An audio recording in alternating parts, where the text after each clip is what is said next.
밝은 표정으로 서로를 끌어안은 두 사람. 김태구 의사협회 비대위원장과 이면택 의사협회 차기 회장은 그동안 있었던 오해를 풀었다고 밝혔습니다. 앞서 지난 8일 임 차기 회장이 의협 비대위원장을 맡겠다는 의견을 냈지만 비대위 측이 바로 다음 날 무리한 주장이라고 맞서면서 내부 갈등이 불거졌었습니다. 14만 의사들 모두가 이제 하나다라는 컨센서스를 오늘 도출을 했고 하나의 목표를 향해 힘을 합쳐서 가기로 했습니다. 의협은 박단 전공의협회 비대위원장을 둘러싼 논란에 대해서도 봉합에 나섰습니다. 박 위원장이 자신의 SNS에 수련병원 교수들은 착취 사슬에서 중간 관리자였다는 표현이 들어간 기사를 인용해 일부 교수들이 공개적으로 반발했는데 의협은 박 위원장이 의료개혁의 방향에 대해 이야기한 것일 뿐 교수를 비난할 의도는 없었다고 해명했습니다. 그러면서 오늘 비대위 회의에도 박단 위원장이 참석하는 등 소통에 문제가 없다고 강조했습니다. 의료계의 단일화는 의대 증원 원점 재검토라는 입장에도 변화가 없다고 못 박았습니다. 다시 한번 강조드리지만 현재 진행되고 있는 교육부의 의대 정원 증원 배정 시스템을 중지할 것을 요청드립니다.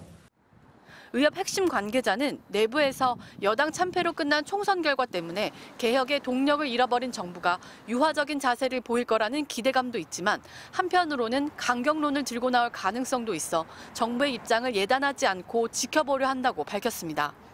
이런 가운데 지난 9일부터 브리핑을 취소하고 침묵으로 일관했던 정부는 내일로 예정됐던 중대본 브리핑마저 오늘 오후 아무런 설명 없이 취소했습니다.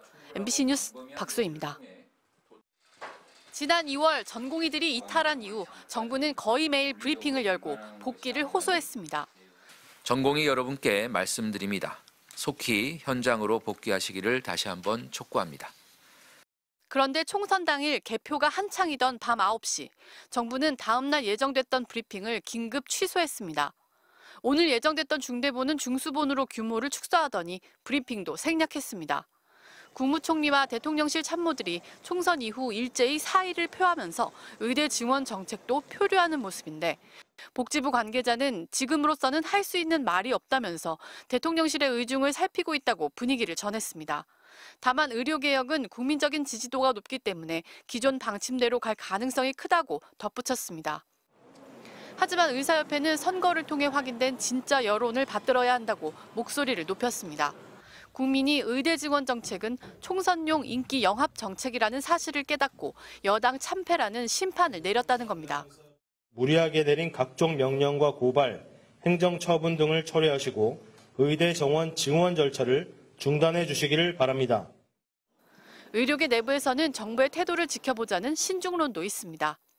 대통령께서 여러 가지 현안에 대한 말씀을 하시지 않을까, 정부의 판단이 어떤 건지를 보고 향후에 저희들도 어떻게 대응할지.